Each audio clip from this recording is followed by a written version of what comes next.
The thing about British crime fiction is it's got a long and distinguished history, and there are writers like Dickens, possibly our greatest writer, who was a crime writer, and his friend Wilkie Collins certainly was a crime writer. But it really starts with Conan Doyle, Baker Street, the great detective, the commission of a crime and the solving of a crime, the personality of the detective.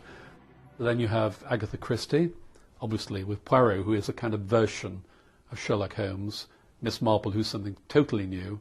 You have modern coppers like Rebus, Ian Rankin, Val McDermott with Dr. Tony Hill, Mark Billingham. It seems a week doesn't pass where we don't have another excellent new British crime writer.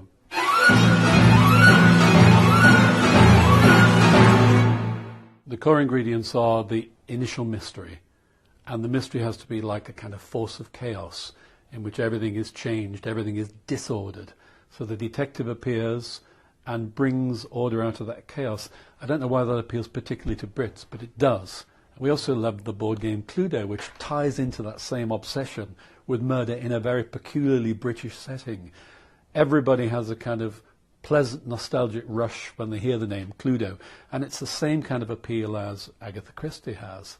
It's the country house, it's the cloistered setting in which a murder is committed, it's the variety of suspects, and it's finding out which of them is the killer.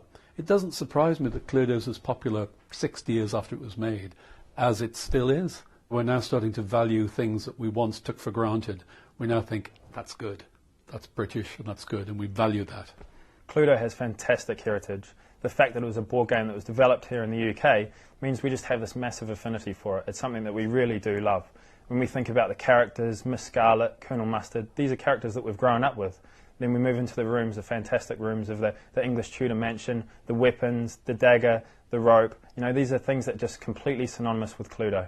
Now it's starting to move into new platforms. It's moving with the times. So you're now able to play it online, you can play it on your mobile phone, you can even play it on the Wii. The future for crime writing in this country is very healthy at the moment, incredibly healthy. There isn't a bookshop which isn't selling more crime fiction as a popular genre than any other. There's probably 3 elements that you need to bear in mind when you're writing a crime novel these days.